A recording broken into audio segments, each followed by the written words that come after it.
तो जैसा कि हमने हमारे लास्ट वीडियो में देखा था कि मिशन लूजिंग को बाइडी सिटी के काउंसिल हॉल में लाई थी, जहां पर जनरल फिल्म लूजिंग को पहले से ही जानते थे, इसीलिए उन्होंने वहां पर लूजिंग को दोषी मानने से इनकार कर दिया था और जल्दी से वहां पर लूजिंग को उस बॉक्स से बाहर निकालने के लिए कहा था।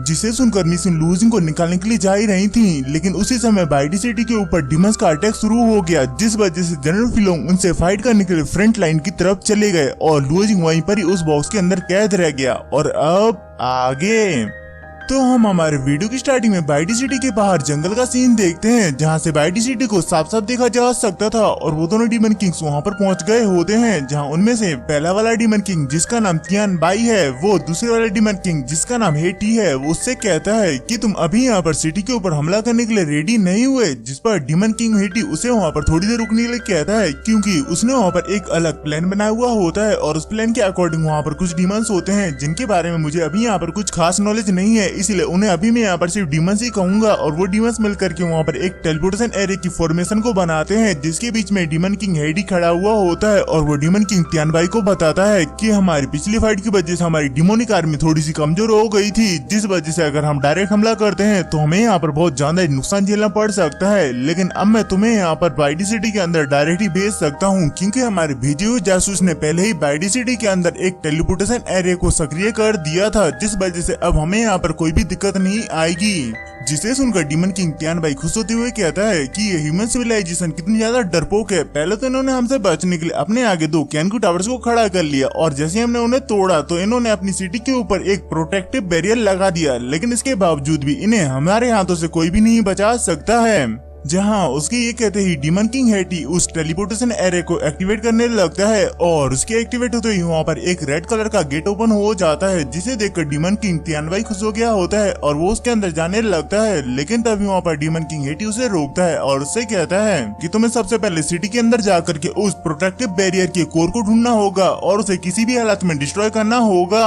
जिसे सुनकर के डीमन किंग तियान बाई वहाँ पर जोर जोर से हंसने लगता है और उससे कहता है कि तुम इस बात की चिंता मत करो, तुम्हारा काम हो जाएगा और वैसे भी इंसान मुझे कभी भी रोक नहीं सकते हैं। और ये कहकर वो वहाँ पर हंसते हुए उस रेड गेट के अंदर चला जाता है, जिसके पीछे पीछे वहाँ पर कुछ और डिमंस भी चले जाते हैं। और इसके बाद यहाँ पर हमारा सीन शिफ्ट होकर के मिशन और लूजिंग के ऊपर आता है, जहाँ पर लूजिंग अभी भी उस बॉक्स के अंदर होता है, जहाँ पर मिशन उससे कहती है कि फिलहाल हम तुम्हारे मैटर को यहीं पर ही खत्म करते हैं, क्योंकि यहाँ पर डिमंस का हमला हो रहा है। जिससे सुनकर के लूजिंग वहाँ पर मिशन से कहता है कि ठीक है, तो फिर आप मुझे यहाँ पर इस बॉक्स से बाहर निकाल दीजिए ताकि मैं भी आपकी मदद कर सकूं। लेकिन हम देखते हैं कि मिशन वहाँ पर ऐसा कुछ भी नहीं करती है और वहाँ पर अपनी पावर का इस्तेमाल करके लूजिंग को उस बॉक्स के साथ टेलीपोर्ट करके सिटी के अंदर भेज देती है और खुद भी वहाँ से टेलीपोर्ट हो जाती है। जिसके बाद हम यहाँ पर बाइडी सिटी की फ्रंट लाइन को देखते हैं, जहाँ पर डिमंस का हमला शुरू हो गया था, लेकिन सिटी के ऊपर बैरियर लगे होने की वजह से वो उसके अंदर नहीं जा पा रहे थे और न ही उनके किसी भी अटैक का उसके ऊपर असर हो रहा था। और वहीं हम जनरल फिल्म को भी देखते हैं, जो कि वहाँ पर उस बैरियर के अंदर से उन सभी डिमंस के ऊपर अपने एक एरो की मदद से अटैक करते हैं, जिसके वहाँ पर कई सारे क्लोन बन जाते हैं और उसकी वजह से वहाँ पर एक साथ ही कई सारे डिमंस भी मारे जाते हैं। लेकिन हम देखते हैं कि अभी भी वहाँ पर उनमें से एक एरो डीमन किंग हेटी की तरफ बढ़ रहा होता है, जिसे अपनी तरफ आता हुआ देख कर हेटी वहाँ पर सिर्फ अपने एक छोटे से स्लैश अटैक से ही उसे रोक देता है और फिर वहाँ पर जनरल फिल्म को उकसाते हुए कहता है कि मैंने सुना था कि बाइडी सिटी के बॉर्डर्स के ऊपर मिलियंस की तादाद में आर्मी है, लेकिन आज मुझे यहाँ पर ऐसा कोई भी क्यों नहीं दिखाई दे रहा है जो कि यहाँ पर मेरा सामना कर सके, या फिर कहीं ऐसा तो नहीं कि यहाँ पर सभी के सभी एक नंबर के डरपोक हैं। लेकिन तभी उसकी इस बात को सुनकर के वहाँ पर जनरल जो आगे होते हैं और वो आते ही उसे उसकी बकवास बंद करने के लिए कहते हैं और उसी के साथ ही में उन्होंने वहाँ पर आते ही ये चीज भी नोटिस कर ली होती है कि यहाँ पर सिर्फ डीमन किंग हेटी है, जिस वजह से वो वहाँ पर कहते हैं कि आखिरकार वो अजीब से मुंह वाला तियान बाई कहाँ है, उसे जल्द से जल्द बाहर निकालो ताकि मैं तुम दोनों को मार करके यहाँ पर मजे कर सकूं। जिस पर हम देखते हैं कि डीमन किंग हेटी भी वहाँ पर कुछ कम नहीं था और वो वहाँ पर जनरल को गुस्सा दिलाने के लिए कहता है कि अरे रे तुम तो वही हो जिसे कि हमने पिछली फाइट में बहुत बुरी तरीके से हराया था। जिसे सुनकर के वहाँ पर जनरल जो तो सचमुच में गुस्से में आ गए होते हैं और उनका दिमाग खराब हो जाता है, इसीलिए वहाँ पर बिना कुछ सोचे समझे सीधे डीमन किंग हेटी की तरफ अटैक करने के लिए बढ़ जाते हैं, जहाँ उन्हें जाता हुआ देख करके जनरल जो भी उन्हें रोकने की कोशिश करते हैं, लेकिन वो उनकी बात सुने बिना ही उस बैरियर के बाहर निकल जाते हैं और उस बैरियर के बाहर निकलते ही कई सारे डीमंस उनके ऊपर अटैक करना शुरू कर देते हैं, जिन्हें की वहाँ पर जनरल जो तो बड़ी आसानी से खत्म कर रहे होते हैं और वो उन सभी को खत्म करते हुए सीधे डीमन किंग हेटी की तरफ बढ़ रहे होते हैं, जहाँ वो थोड़ी देर में ही उन सभी को खत्म करके हेटी के सामने आकर खड़े हो जाते हैं और उसे कहते हैं कि आज मैं तुमसे यहाँ पर अपना बदला लेकर रहूंगा। लेकिन हम देखते देखते हैं कि वो वहाँ पर कुछ कर पाते हैं कि उससे पहले वहाँ पर किसी तरीके की एनर्जी आकर के उन्हें चारों तरफ से घेर लेती है, जिसे देख करके जनरल जू को वहाँ पर कुछ भी समझ में नहीं आता है कि आखिरकार ये क्या है। और वहीं जनरल फिलोंग भी दूर से ये सब कुछ देख रहे होते हैं और ये देख करके उन्हें वहाँ पर जनरल जू की फिक्र होती है, लेकिन वो वहाँ पर कुछ भी नहीं कर पाते हैं। जिसके बाद यहाँ पर हमारा सीन चेंज होकर के मिशन और लूजिंग के ऊपर आ जाता है, जहाँ पर मिशन लूजिंग को कहीं पर ले जा रही थी और वहाँ पर जाते हुए लूजिंग नोटिस करता है कि सिटी के अंदर तो एक भी पर्सन नहीं है, जिस वजह से उसे वहाँ पर समझ नहीं आता है कि आखिरकार यहाँ के सभी लोग कहाँ चले गए।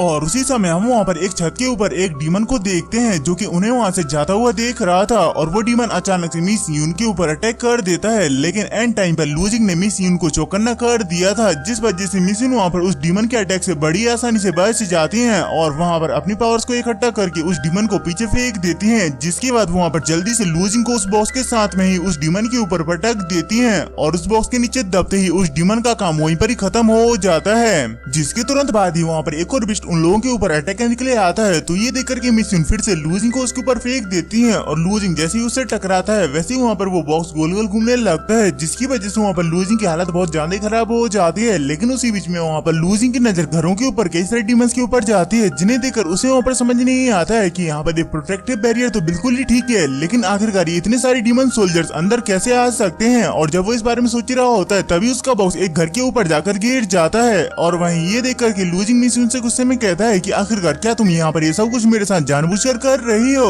मगर मिस यून वहाँ पर उसके किसी भी सवाल का जवाब दिए बिना ही उसे वहाँ से लेकर जाने लगती है, जहाँ जाते हुए लूजिंग मिस यून से कहता है कि अब यहाँ पर हालत बहुत ज्यादा खराब हो चुकी है, इसलिए तुम्हें यहाँ पर मुझे बाहर निकाल देना चाहिए।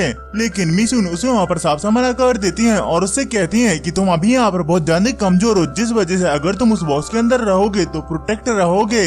मगर उस बात को सुनकर वहाँ पर लूजिंग बिल्कुल ही शौक होता है कि क्या कमजोर, वो भी मैं। और उसी समय उसकी नजर मिस यून के ऊपर जाती है, तो वो वहाँ पर मिस यून को देखता ही रह जाता है। और उसी समय हम उनके सामने एक राइनो डीमन को देखते हैं जो कि वहाँ पर अपने कई सारे डीमंस को मिस यून के ऊपर डायरेक्टली अटैक करने के लिए कहता है, जिसे सुनकर के वहाँ पर एक डीमन मिस यून के ऊपर अटैक करने के लिए आता है। मगर मिस यून फिर से यहाँ पर लूजिंग को उस डीमन के ऊपर फेंक कर मार देते हैं, जिसकी वजह से वो डीमन उस बॉस के ऊपर चिपक जाता है और उसी के पीछे से वहाँ पर वो राइनो डीमन कई सारे डीमंस को मिस यून के ऊपर अटैक करने के लिए ला रहा होता है।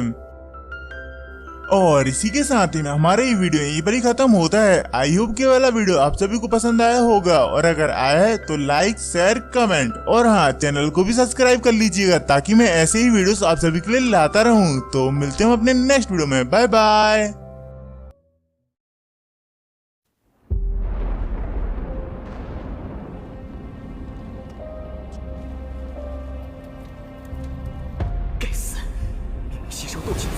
之前，却为什么无法凝聚于体内？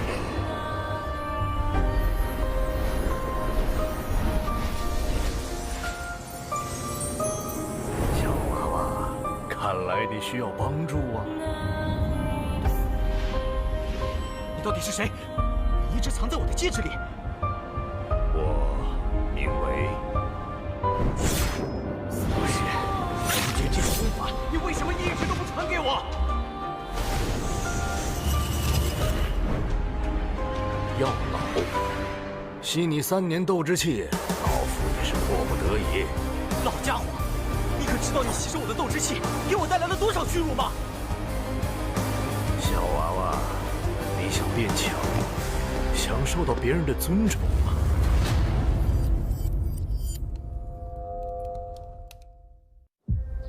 是时候前去迦南学院了。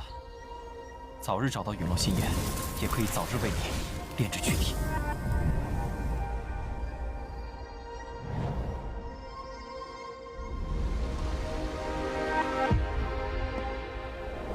我知道萧炎哥哥一定会来的。黄阶2班，萧炎。从今天起，你的麻烦将会络绎不绝。只要有实力，猎物与猎人的位置随时都能调换。我希望我们这支新生势力能像磐石一样屹立在内院强者之列。陨落心炎的本体。还忘了告诉你，那个什么强榜第1名就是我。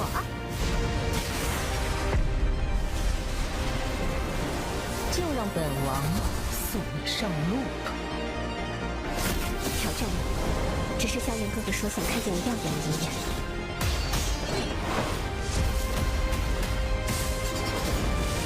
榜前10的名额，我萧炎要定了。萧炎少爷，小姐该回家了。薰儿，等着我，我会去找你的。不管你背后势力是如何庞大与恐怖，你是我的。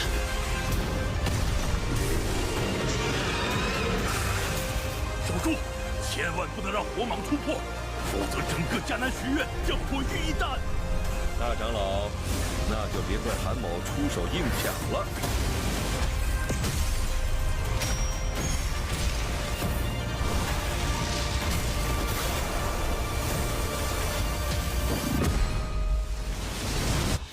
老师，放心吧，清理门户的事情交给我来做。要是你，师兄会让你和老师一起永埋此地。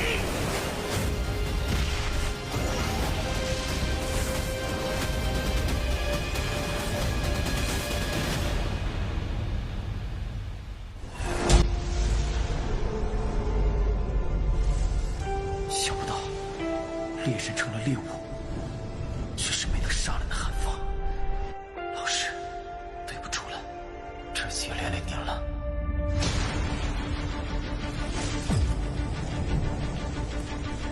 离开吧，弱者没有资格拥有的。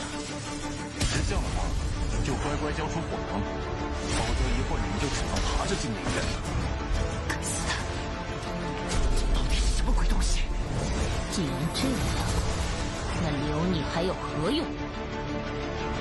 若是当年不与那人硬然定上3年之约，恐怕也不会连累的家族。亲人失散，薰儿，你要走？一旦被他们锁定了位置，我们俩都会性命堪忧。所有的隐忍，只为了这一天。已经等待了太久。今天若是你能够安然无恙地走下擂台，萧炎从此不再踏进迦南学院半步。他迟早会发现的。既然如此，就给他一个惊喜吧。今天，他不会让你们两人彻底的闭上嘴。就算他还活着，你们之间也绝不可能。